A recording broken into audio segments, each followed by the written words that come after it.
హల్లెలూయా.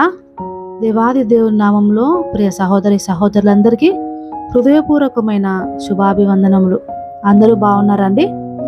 ఈరోజు దేవుని జీవాహారముగా మనము యోహాను సువార్త 1వ అధ్యాయము 14వ వచనము చదువుకుందాం. ఆ వాక్యము శరీరధారి అయి కృపాసత్య సంపూర్ణుడుగా మన మధ్య నివసించెను. తండ్రి వలన కలిగిన అద్వితీయ కుమారుని మహిమ వలె మనము ఆయన మహిమను కనుగొంటిమి. John chapter 1 verse 14.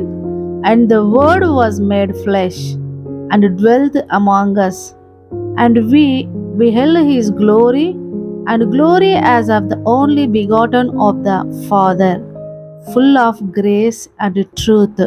Amen. ప్రియ సహోదరి సహోదరులారా, ప్రతి ఒక్క నాణ్యమునకు రెండు భాగములు ఉన్నట్లుగా, రెండింటికి సమాన ప్రాధాన్యత ఉన్నట్లుగా యేసుక్రీస్తు ప్రభువు వారికి రెండు స్వభావములు ఉన్నాయి. అవేంటంటే ఆయన 100% మానవుడు, అలాగే 100% ఆయన దైవత్వం గలవాడు. అది క్రిస్టియన్ డాక్ట్రైన్. ఇక్కడ యోహాను గారు క్రీస్తు జీవితంలో ఉన్నటువంటి దైవత్వమైన స్వభావాలను ఎక్కువగా ప్రాధాన్యమిస్తూ ఆయన దేవుని కుమారుడని తన సువార్తలో ఇక్కడ రాస్తున్నారు. లూకా యేసుక్రీస్తు జీవితంలో ఉన్నటువంటి మానవత్వమును ఎక్కువగా ప్రాధాన్యత ఇస్తూ ఆయన మనిషి కుమారుడుగా తన సువార్తలో రాశాడు. లూకా డాక్టర్ గారు కూడా కాలమునకు సంబంధించిన ఆధారములు, వీటి విభిన్నమైన ముఖ్యాంశాలను మనం ఆధారం చేసుకొని ఈ సువార్తలో మనము చదువుకోవచ్చు. ప్రభువారు చేసిన 7 అద్భుతములు అంటే నేనే అని ఆయనను దృఢపరిచినట్టుగా 7 సత్యములు కేంద్రంగా చేసుకొని సువార్త రాస్తూ ముందుకు వెళ్తారు. 7 ఐఆమ్స్ అంటారు. అంటే నేనే అన్నది దేవాది దేవుని నామము, సర్వోన్నతమైన నామము. నేనే యాహువే అని అర్థము. ఆ యొక్క విషయాలను ఇక్కడ యేసుక్రీస్తు వారు నేనే అని 7 ఐఆమ్స్ ద్వారా దృఢపరుస్తాడు. ఈ యొక్క జాన్ ద బ్యాప్టిస్ట్ గాస్పల్ అయినటువంటి యోహాను సువార్తలో ప్రభువు వారు వాక్యమని శరీరధారి అయి కృపాసత్య సంపూర్ణుడుగా మన మధ్య నివసించారని, ఆది యందు వాక్యముండెను, వాక్యము దేవుని యొద్ద ఉండెను, వాక్యము దేవుడై ఉండెనని 1వ అధ్యాయమును ఆదికాండము 1వ వచనంతో పోలుస్తూ చెప్పబడింది. అంటే ఆదికాండంలో ఆది యందు దేవుడు భూమి ఆకాశములను సృజించెను అని వ్రాయబడుతుందిగా, అది ఆది అనగా అక్కడ ప్రభువారు ఉన్నారు. సమస్తము ఆయన మూలంగా కలిగెను, కలిగి ఉన్నదేది కూడా ఆయన లేకుండా కలగలేదు. దాన్ని గురించి సాక్ష్యం ఇచ్చడానికి ఇక్కడ యోహాను గారు అరణ్యములో కేకవే ఒక శబ్దముగా ప్రభువు వారికి ముందుగా మార్గము సరళము చేయుటకు నేను వచ్చి ఉన్నానని చెబుతూ సువార్తను ముందుకు తీసుకెళ్తున్నారు. ఇక్కడ ఫిలిప్పీలకు 2:6-8 వచనంలో చెప్పబడినట్లుగా ఆయన భగవంతుని రూపంలో ఉన్నప్పటికీ దేవాది దేవునితో సమానత్వాన్ని గ్రహించవలసిన విషయముగా పరిగణించలేదు, కానీ సేవకుని రూపాన్ని ధరించి మనుషుల రూపంలో జన్మించుట ద్వారా ఆయన తనను తాను తగ్గించుకున్నారు.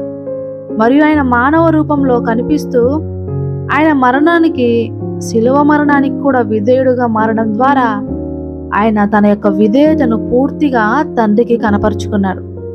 నేనే మార్గము, సత్యము, జీవము, నేనే పైనుంచి దిగివచ్చిన జీవాహారము.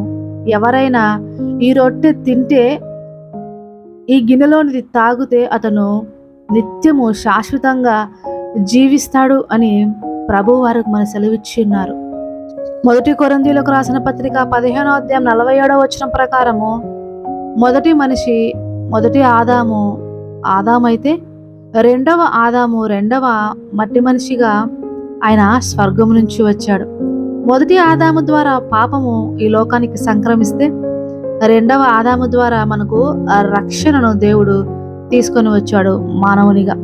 కనుక ప్రియ సహోదరి సహోదరులారా, మనము ఆయన రక్షకుడని అంగీకరించి మన హృదయంలో దానిని విశ్వసించి ఆయన ప్రభువు మన కొరకు మరణించాడని, నీ కొరకు తిరిగి లేచాడని విశ్వసించినట్లయితే అది నీకు రక్షణ.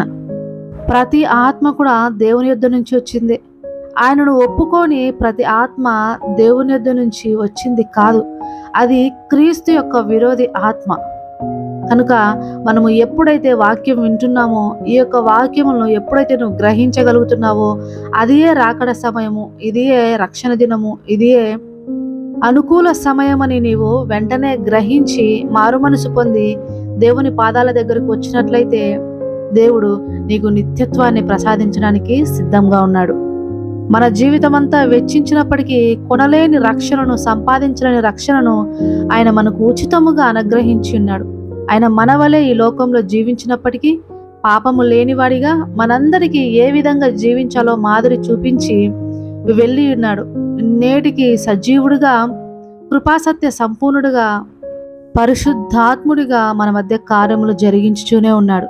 దేవుడి వాక్యం మీ హృదయంలో స్థిరపరిచి ఆయన కొరకు మిమ్మల్ని ఫలింపజేసుకొను గాక. ఆమెన్. కళ్ళు మూసుకొని ప్రార్థనలో ఏకీభవించండి. ప్రార్థన. స్తుతి స్తుతి స్తోత్రం స్తోత్రం స్తోత్రం. పరిశుద్ధుడా, మహోన్నతుడా, మహాగణుడా, వాక్యం విని ప్రార్థనలో ఏకీభవిస్తున్న ప్రతి బిడ్డను మీ పాద సన్నిధిలో సమర్పిస్తున్నానయ్యా.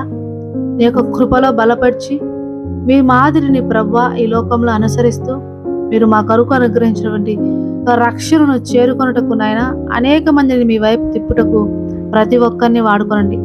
ఎవరెవరు ఏ అక్కరతలతో మోకరించున్నారో ప్రభా, మీకు సమస్తం ఎరిగిన దేవుడివి. వారి కట్లను తెంపి వారికి విడుదలను దయచేసి సమస్త విషయాల్లో ఆశీర్వదించి నీ కృపలో బలపరచమని యేసు నామంలో అడిగి వేడుకుంటున్నాను నా ప్రియ పరలోకపు తండ్రి. Amen. God bless you all. Have a good day.